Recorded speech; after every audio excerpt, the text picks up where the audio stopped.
Hey, I'm Alex Radcliffe from Board Game Co. and today I'm reviewing The Hunger from Richard Garfield and Renegade Games.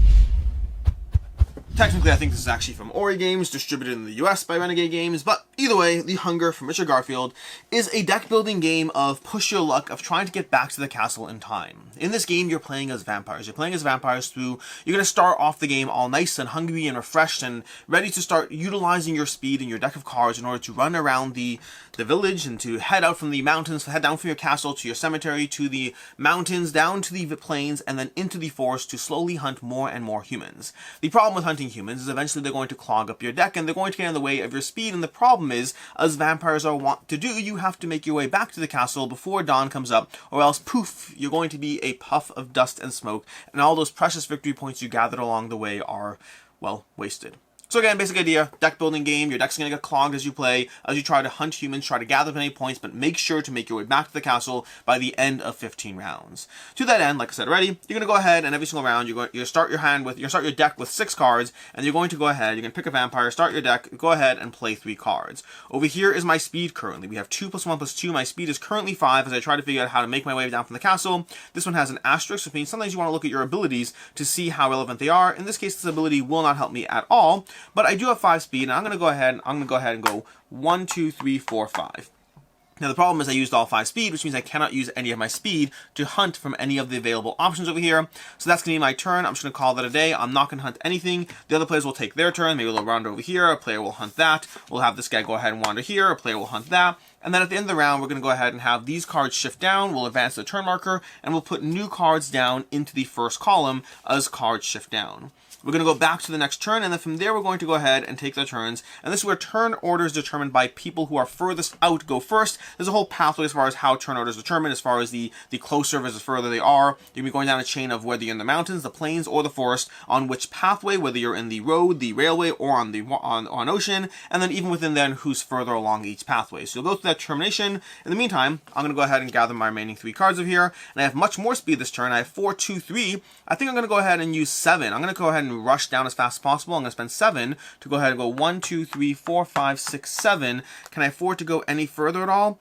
Draw 1 card if you have at least 1 human. I can't. This is decisions. I'm going to go ahead and spend this 2. I'm going to grab that form of bat over here. I'm going to spend the remaining 2 speed I have to gather the form of bat. Also, I stopped on a well, which does give me the ability to hunt an extra time this turn, but I don't have any more speed to hunt, and you can only hunt from the 1 column when you do that, so unfortunately I won't be able to benefit from that. These will go into my discard pile. I'll go ahead and shuffle it up. Again, this is a deck builder. The other players are going to go ahead and take their turns. Maybe they're going a little slower. They're still trying to hunt. Maybe one player sees what I'm doing, so we'll have over here, we'll have one player who goes ahead and spends their turn going faster as far as they can, and they're going to go ahead and buy nothing. This other player is going to go ahead and buy one of these cards, which will shift down, and then all the cards shift down. We move to the next round, and we continue the process of hunting. Now we're going to do one more fake turn, and then we'll start walking through the rest of how things play out. We're going to play all these cards over here, and understand, by the way, that as these shift down, you could entirely have multiple cards in the 1 column. They will all pile up as much as necessary over there, but in the meantime, I'm going to go ahead and draw my 3 cards. I'm going to grab my 3, look at them over here, and we have 2, 1, and 3. Although this one says draw 1 card if you have at least 1 human in your playing area, I still don't. This one says when you move, you may skip spaces that contains wells or vampires. So I can skip this well over here as I wander around the board. So again, I'm going for a very cheap option over here. I'm building my deck right now. I'm going through that process. I think I'll go ahead and maybe I'll save the 1 to hunt from the 1. Maybe if I spend 5 and I go 1, 2, 3, 4, 5, because I skipped the well over there, and so I can go ahead and grab this treasure, which gives me this treasure token, which is, oh my gosh, each treasure chest gives you 2 points automatically. This one gives me an extra 2, so I'll go ahead and move up 4 on this track over here, down here, and then I still have my remaining 1, and I'll use that to gather this, which will go into my discard pile. That's basically what you're doing in this game. You're running around the board, you're trying to gather various humans, you have a bunch of other modifying factors at play. So for example, as you move into the plains over here, this whole section over here is the plains, as you move over here, you'll get an extra 1 point for every human you hunt. Those are humans, not familiars, or the ability cards over here. So rather, when you hunt humans, you'll get an extra point if you hunt them in the plains, and if you make your way to the forest, you'll get an extra 2 points, which gives you a strong incentive to rush out of the castle as fast as possible, make your way to the forest, and try to go ahead and gather all that human hunting power you possibly can, because there's a constant struggle and a balance in this game of when you hunt, what you hunt, where you hunt. Do you rush your way all the way down the castle? Maybe you're trying to make your way to gather one of these roses, but you have to factor in, you have to get all the way back to the castle, down there and back, within 15 turns, which can be very problematic, especially if you're hunting humans along the way. Don't let yourself get distracted by the hunger, because the hunger will slow you down as much as it gives you the actual points you need to win.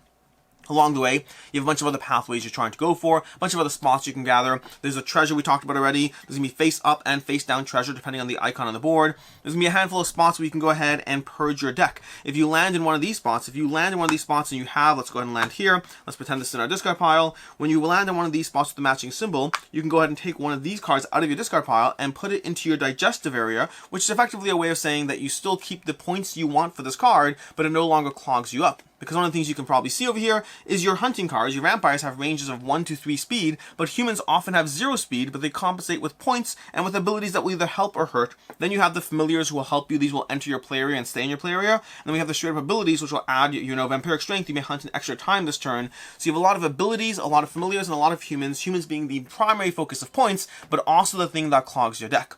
Along the way, you'll also stop on mission spots. You'll go ahead and you'll stop on these mission spots. We'll have the opportunity to look at the missions and then select all the missions you want, returning all but one of the missions. So in other words, if you grab 5 missions, you have to return 4, but yes, you can keep prior missions and swap them in as you want.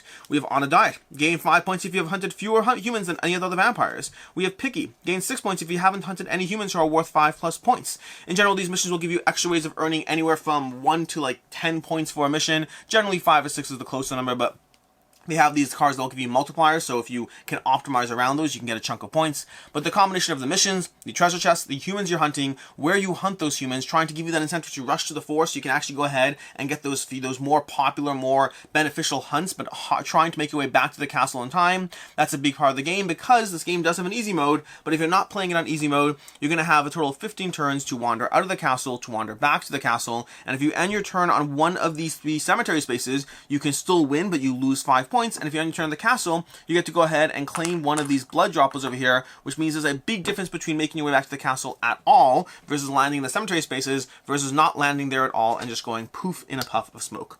And that's basically the hunted. The hunger, not the hunted. You are the hunter. The hunger. That's basically the hunger from Renegade Games, from Ori Games. A game of trying to push your luck as across 15 turns. You build a deck, manage the deck, try to optimize around your speed slowly decreasing while gathering cards to your digest, trying to clean your deck as much as possible, and hopefully making your way back in time to score points. Which brings us to a review starting off with ease of play. Game plays in roughly an hour. Generally, I'd say around an hour. It could slow down at higher player counts. This game does go up to 6 players. I have not played at that player count, but I imagine if you play it at 6, the game would slow down a bit, but as overall, I'd say 60 to 90 minutes is the range you're looking for. A rulebook is very easy. It's like 4 pages to go through, a few questions as you go through it, but for the most part, pretty clear, pretty easy to go through the rules and get this one up and table, and set up and table and all that stuff. Very easy, very accessible. As far as what I like, don't like, and can see others not liking, starting off at the bat with that risk-reward aspect. This game does have that aspect of you're trying to figure out what you're trying to do. Do you want to gather humans right off the bat? Do you want to try to hunt humans in the plains? Do you want to safely retreat back to where you need to be? Are you trying to go ahead and just stay conservative so you can actually get the points you need and not so worry so much about the distance from the castle and the deck that you have? The problem is the game incentivizes you to run away from the castle, because if you can get to the plains and the forest, you're going to have that aspect of you'll get more points. If you go ahead and take one of those turns where you hunt 3 cards from one column while in the forest, that's an extra 6 points for just hunting humans in the forest, which is absolutely huge. If you combine that with a double hunt on a well situation, you can get 12 bonus points in the forest. The question is, are those bonus points going to be the thing that gives you the score you need, or are they going to clog your deck and also slow you down because you're not making your way back to the castle in time? There's that constant trade-off, that risk-reward aspect as far as what you do. Do you make your way all the way to one of these roses? These roses over here will give you ongoing points plus ongoing points to stay in the play area. They don't even clog your deck. They're great cards to get. But you have to make your way all the way to the end of the track. Are you going to do that? Are you being mindful of the public missions, the private missions, all those things as extra ways to score points? Are you being mindful of the treasures? Are you wandering across the ship track over here because it's the fastest way back home, but it has the least opportunity to actually do fun and interesting things? There's a risk reward at play, and there's a lot of opportunities for how you try to pursue those extra points. Anything from missions to making your way to the forest to staying conservative, so you can actually, because if you stay in your play area, you have to spend less movement on actually running, and you can spend more movement on hunting and getting those optimal cards. So there's a constant trade-off at play in this game, and every single decision is based around what you're trying to do, where you're trying to risk, where you're trying to take that reward, and how you're going to clog your deck as you try to figure out how to win in the hunger. As far as what I don't like, there's unfortunately a bunch of things. The first part is there is the potential to not score at all in this game. This is a game where you absolutely will have plays where players just don't make their way back to the castle in time. That's part of the risk-reward aspect, where if you push yourself a little harder, and you might have to because Joe over there is pushing themselves harder and they're clearly getting points, and if you don't get higher than them and they make their way back to the castle, they'll win, and so you have to go ahead and stay out that extra turn in order to have any chance of being competitive with Joe if he makes his way back to the castle. The problem there is someone else at the table is playing the conservative game, and they might just win, even though they have the worst points in the game, they may actually finish the game. And so the problem is you are forced into this trade-off of sometimes it will come down to you kind of have to get the points in order to be competitive, but you also have to make your way back to the castle, which results in many games in which players will just not score at all, which can be a little anticlimactic after a long game. That is part of the risk-reward trade-off, but the downside is the risk aspect is, hey, congratulations, I spent an hour playing and I got no points at all for this game. Sure, that was part of the puzzle, it's just still not that satisfying. And then more importantly, speaking of not satisfying, the deck clogging is really not that satisfying. This is one of those games that's comparable to Dominion in a way, where Dominion is a game that you're going for. It's a deck building game, classic deck builder, in which as you gather victory points, they go into your deck and they clog up your deck. And that's absolutely a very reasonable mechanic, except for the problem that in Dominion you are building your deck in multiple ways, and the clogging aspect is a minute part of the game. In the Hunger, it is the core concept of the game. At the end of the game, you're going to have a deck of 20 cards, and 6 of them will be helpful to you, 2 of them will be partially helpful. You'll have a familiar, and you'll have 14 cards that are just slowing you down.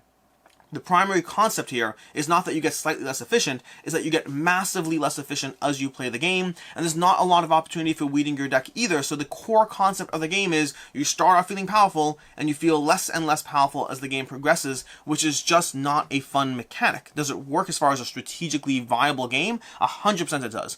Is it a fun mechanic to go ahead and have your deck clogged? By the time you're halfway through the game, you feel like you're doing less and less and less and less and less. It's not that satisfying a mechanic. The core concept of what The Hunger is a game that punishes you as you play in terms of that feeling good aspect of having fun turns.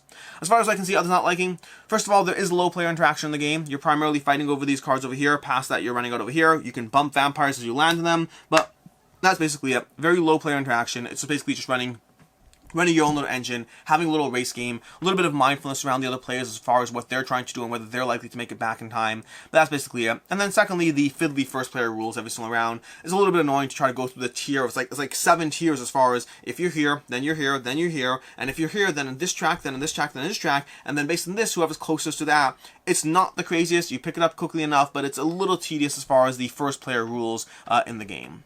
As far as final thoughts on The Hunger, overall, I do, despite my fairly harsh, this game's core concept is not fun, I do stand by that, and that will affect my rating, but past that, I do enjoy my plays of this game. This game is not bad. It is fun. I do enjoy that aspect of trying to figure out different opportunities as far as which pathway you're going to pursue, how far you're going to push your luck. And at the end of the day, you do find those games where you just don't score at all, and it's a little less satisfying. That's absolutely true. It is less satisfying, but it doesn't mean the entire experience was wasted. It means you kind of feel you push yourself a little too hard. For me, the biggest critique against the game is the idea that the core concept of the game is clogging your deck and making your turns less satisfying. Not satisfying, or I'd give this game a much harsher score, but less satisfying. You still have opportunities to feel clever. You still have cards that will give you extra stuff if you have humans in your play area. Things that will reward you for having clogged decks to a degree, which will inevitably happen. And so I don't love that core concept, and therefore the game is, to me, a 3 out of 5. I like it. It's okay. It's not a game I need to turn to. The overall concept of the game is pretty solid. Overall concept would be a more compelling engine. If there were more opportunities for weeding your deck, if there were more opportunities for taking things out of your clogged pile, if this game was a little bit more fun as far as having a midway to powerful deck by the end of the game, as opposed to feeling just completely constricted, it would be a higher score. As it is, it's The Hunger. It's fun, it's okay, it does a good job, there are aspects of it I can absolutely recommend, but the core concept of deck building just slowing you down has this one as a 3 out of 5 for me on the overall experience. As far as other game recommendations, first of all, The Quest for El Dorado. If you want a deck building racing game that really personally is my favorite from these deck building racing games, The Quest for El Dorado is very much a game that you want to try to race your way to the end, and the entire game is about being efficient and having the best possible deck from start to finish of the game. And if you're looking for another game that is very, very often compared to The Hunger, because thematically it's very similar, that both the combination of deck building and the rushing in and trying to rush out as much as possible, the Clank. Any of the Clank games are going to give you that opportunity where you're trying to rush in, be mindful of things along the way, and then rush out to actually score points before things fall down and close around you. It does so with a lot of the same core concepts, but without the aspect of your deck just feeling less fun as you go through the experience. In any case, and until next time, I'm Alex Radcliffe from Board Game Co. I hope you enjoyed this video, and as always, I hope you have a good one.